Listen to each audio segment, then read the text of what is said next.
Good afternoon, good morning, good evening, wherever you are. It's Wade T. Lightheart and the Prosperity Health Alliance. Spit that one out. The Prosperity and Health Alliance. Holy doodle. It's been a long day. It's Monday, my favorite day of the week, because that's when we're rocking and rolling with our businesses. We put the weekend behind us and we're shifting into overdrive. I'm actually one of these crazy people that like Mondays. I hope you do too. And especially this kind of Monday, because usually the Enagic bonus checks come in by this time. So that's always, Mondays are always a good day, especially near the end of the month. And we want to make it a good day in your world, most importantly. And, you know, one of the interesting things that Tony Robbins, a kind of a mentor of mine, although I don't know him personally, but I've read a lot of his stuff and it feels like I know him. And I read a lot of his stuff. He says, you know, the quality of your life is determined by the questions that you ask. And I think that's true. I think that's true. But what a lot of people don't do is they don't ask themselves the right questions. And tonight we're going to talk about 5 simple questions that you can ask yourself about your Enagic business. So if you don't have a pen and paper, please get one. And if you don't have that, you can use your phone or write these out on your computer. I really want you to do this exercise. And the reason I want you to do this exercise is because it's going to help you develop some clarity about what you're doing in your business, what you need to do in your business, how you're going to go about that, and really what you're doing. So what happens with a lot of people when they get started in the business is they get a big plan and they get all excited and they go out there and they're kind of like, you know, it's kind of like, for lack of a better word, and I'm not saying this is just, it's more of a terminology, it's like being a motivated idiot. You're running around doing 50 million things and you have no idea any of them are working because you haven't asked yourself any questions. And I did this early on. I didn't know things about how to do in business. Unfortunately, I've been around enough marketers because we are in a sales business. We are in an industry. We're in a service business, but we do make money from the sale of products and services that people need. But there's a more efficient way. So one of the things that I learned over the last year particularly, I worked a lot of hours. Anybody can relate, raise your hand. And when you work a lot of hours, what happens is you start to lose altitude. You kind of get down into the muck and mire of your business and the pain and the emotionality and the driving and all that sort of stuff. And it happens. And what you got to do is you got to get back up and you got to get and look down on the business. You got to look above it. So you're working on your business, not in your business. You work in your business, but you need to get that altitude. So these questions are designed to give you altitude about your business. So without any further ado, let me jump into it. And sorry if I borrow some of these terms from marketers that I forget, but this is not new questions. It's things that I've learned along the way and I'm passing on to you. So let's go to the next screen. Why are you doing this? So the first question you got to ask is why? Why? What is your reason why? Now, why is that important? Well, knowing your why is very important because if you don't have a why, you'll eventually ask yourself the question, why am I doing this? And if you don't have a good answer for yourself, you'll quit. Straight up. People will quit. If you have a really good why, you can do amazing things. Now, the thing is, your why has to have a couple of components. It needs to be clear, it needs to be definitive, and it needs to be believable by you. And if it's not those things, and it doesn't matter if it's believable by anybody else, but it's got to be believable by you. You've got to be able to believe in it. You know, there's a lot of amazing stories in Enagic. And your why is usually the backbone of those amazing stories. The people that overcome the most or had the biggest challenges, you know, like Cynthia Brigante, her why was she didn't want to get hit in the face with a dirty diaper, right? Roger Goodette said he didn't want his wife cleaning toilets anymore, right? Powerful whys, right? Still can drive you a long way.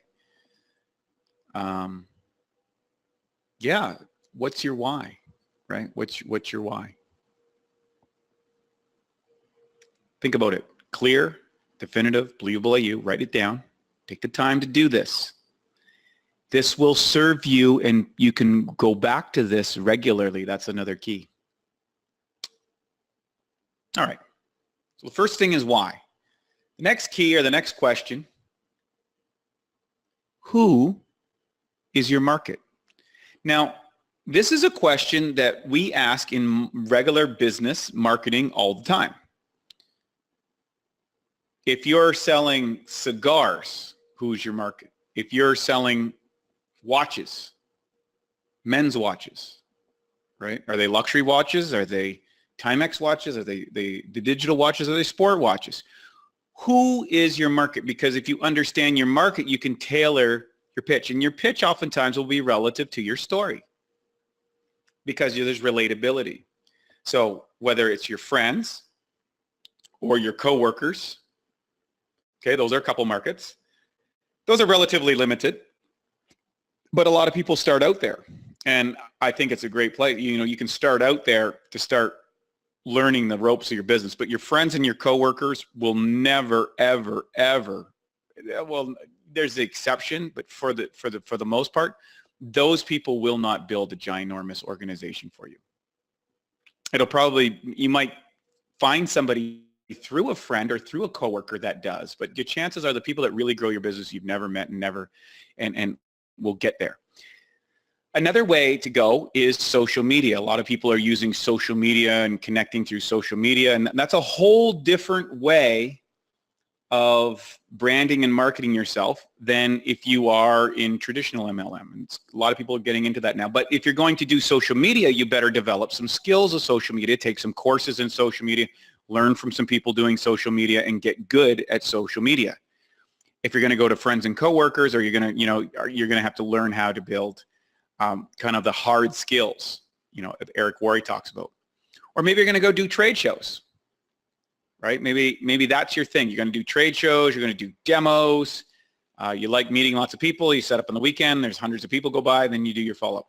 Or there's others. There's all kinds of different ways to build a business. Now, I've done virtually all of these methodologies. So, but I didn't do all those methodologies at once. So I started off with friends and coworkers, and then I went to trade shows. And those were the big channels. And for me, I started producing books and did a speaking tours and leveraging affiliate relationships that I had in my business. And now I'm kind of diving into social media a bit, just learning about that. I'm not an expert at it, but there's some people doing really well on that. And I do a lot of my stuff online now. Like most of my stuff is online now. So 95% of my business now is online. And that was an evolution. When I started off, none of it was online. So your who can change. Okay. So I look for influencers. That's who I look for. Now, how are you going to reach them? That's the next question. How? All right. So we're looking at how are we going to reach them? So think about it. So what is your marketing strategy?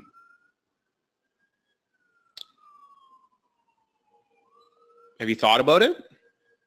Have you thought how you're going to market to people? Have you thought about lead generation?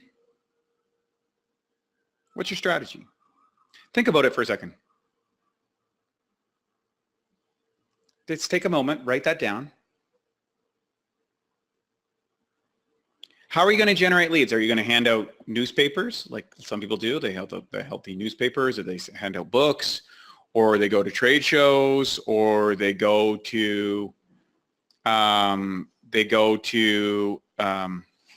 events, they go to business groups, meetup groups, things like that. Maybe they're going to take their phone and start texting and emailing people. And by the way, my 3-step component on the text program is I send a text, an email, and a phone. Oftentimes what I'll do is I'll send an email first. Should have put that email, text, phone. I'll send an email, and then I'll follow up with a text. And I said, hey, by the way, I sent you an email. Did you check it out? And they said, no, I haven't had a chance. Okay, great. Well, if you could, take a look and then follow up with a phone call. Usually schedule a phone call. That's, and for me, I'll do a lot of that. I could say a Skype call because I do like the video conferencing. It's really nice. It's very personal. Are you going to do your presentations live or online? Right? So for me, my form of lead generation right now is I get around influencers and environments that are into the kind of things that I do, people that are into super health and, they're price insensitive. And that's how I hang out at events, and someone eventually starts talking about water, and then, I close a sale. Or I look for people who are in the industry looking for people in the industry. That's how I do lead generation. We're going to start some stuff on social media, and I've been doing a reach out on that right now, which is the people I have, because I have a lot of people on my social media. And that's another way to do it. So what way are you going to? So not just how Wade's going to do it. So how are you going to reach your people? How are you going to reach them?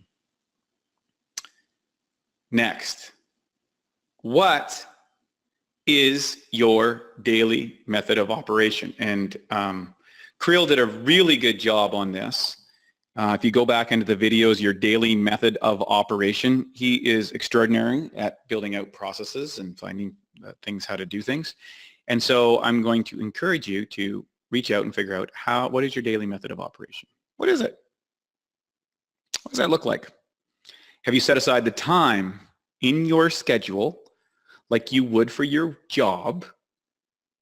Is it booked into your schedule, and are you showing up to it as well as you'd show up for your job? Now, this is an adjustment. This is a big adjustment for people, because what happens is a lot of people will show up better for their job than they will for themselves, because we're trained and conditioned to do that. So the question is, have you set up your daily schedule? And what's your target number? Like, in your target numbers, are you going to contact 5 people a day, 5 people a week, 5 people a month? What's your schedule? I mean, the bottom line is there's a certain amount of numbers, whatever your rate is. You have to determine what that is. And the question is how many touches on the follow-up? How many touches on the follow-up? So you have to realize that reaching out to somebody once and they say, okay, maybe I'll do that, and they don't show up to a demo or whatever, and you forget about them. No, you got to follow up. So you got to be looking at 10, 15 touches, right? 10 to 15 touches would be really good. So if you're contacting, let's say you're following the process that we outline in the Prosperity and Health Alliance, 25 texts. So you set up with 25 texts, 25 follow-ups that week, okay? And you can do that relatively quickly, probably do the 25 texts in an hour. And the follow-up would be less because not everybody's going to respond. You just keep in that route and connecting up with people. If you do that, you're going to have a successful business. You're going to reach out to 100 people a month. That's a lot of people. You have 100 conversations. And if you're doing 10 touches, that's 1,000 questions. Out of those 1,000, you'll probably get 10 sales. If you're on the low side, if you're really focusing on it, if you're pretty good, you get 20, and if you're really good, you'll get 30. And whatever your number is, that's your number. So know your numbers. Set your target numbers. I need to reach out to 100 people this month. That means 25 texts a week, and then I'm going to follow up with each one of those people 10 times. And after 3 months, you're going to really learn what your numbers are, and then your business becomes predictable. And the only way that works is if you know how many hours you're going to work, what days you're going to work, how are you going to set that up? And by setting that up, by creating that in your daily method of operation, you create freedom.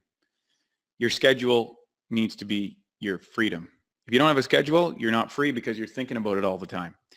And that's what blows people out, because they don't turn it on and turn it off. And I've been guilty of all these things. That's why I'm sharing this with you.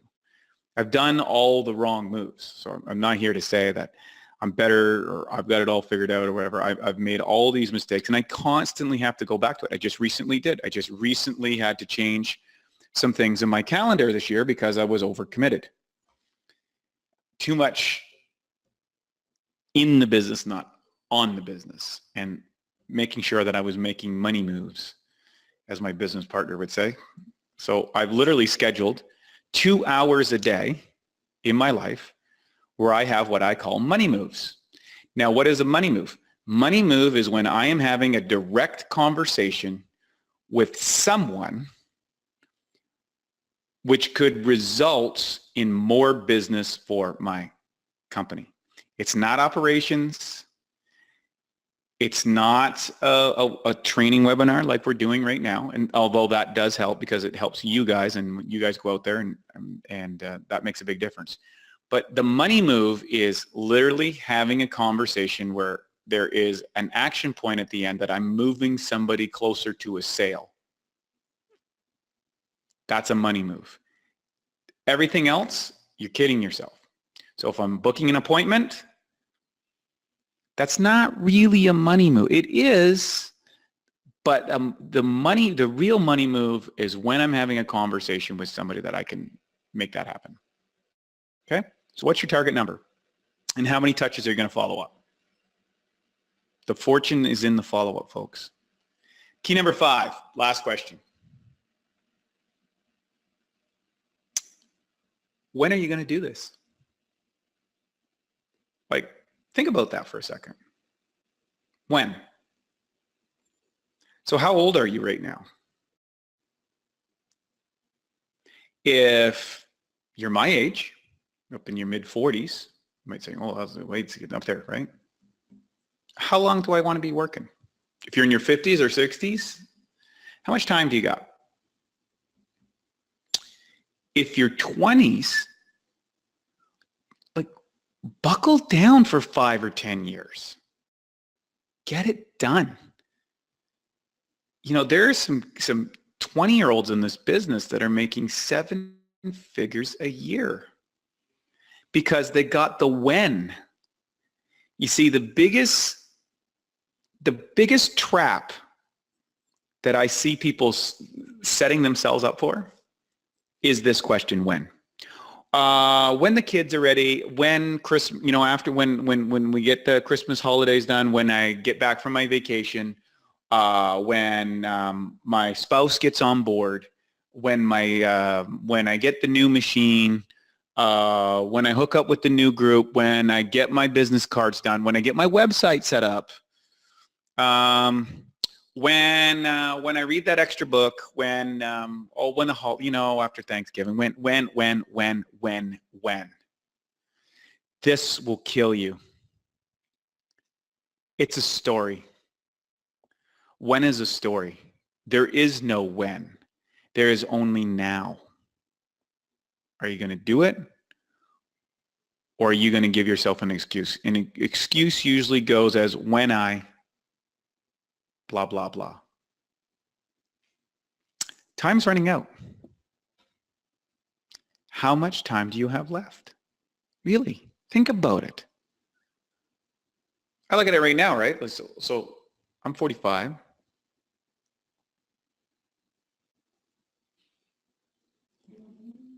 I'm halfway to 90, right?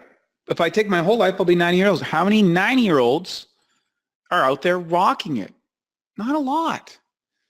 Doesn't mean that I have a great vision for myself, but if I balance that with a little bit, now in my 20s, I had it all figured out.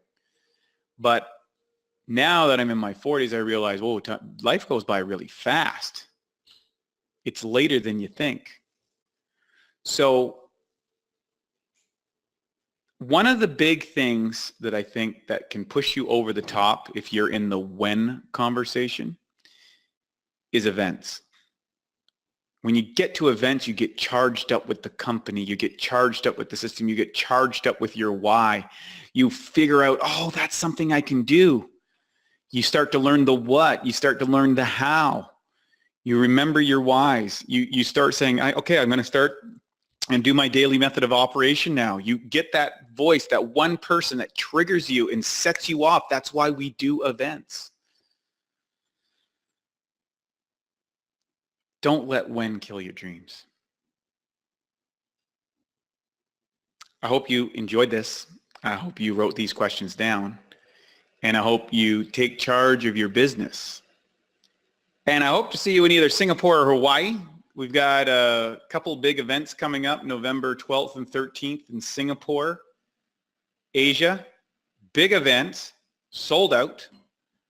I know there's some people out there from Asia. I hope to see you there. If you do, I'm going to say hi now and come up and let's have a hug, a handshake, something. And then right after let me just get to my calendar here. There is the November the 18th in Hawaii. So big group from the Prosperity Health Alliance is going to be there. Seahawk Top's going to be there. Creel Hutchinson's going to be there. It's going to be an awesome event. So hopefully we'll see you in one of those events. And for all you on the PH Alliance, I hope you start asking yourself questions. And if you can afford it, if you really can, actually, if you're really serious, about this business and you've been kind of struggling along, I'm going to make a recommendation. Get a coach. Get a coach to start asking you questions and holding you accountable. And they don't have to necessarily be in the Enagic business. They can be a real business coach that you admire. I have one, and he helps direct me and helps me make tough choices. And if you're going to be successful in this business, you're going to have to make tough choices. And those tough choices, though, will shape and define your destiny. The easy choice, not always the right one to make. The tough choice, oftentimes the one to make.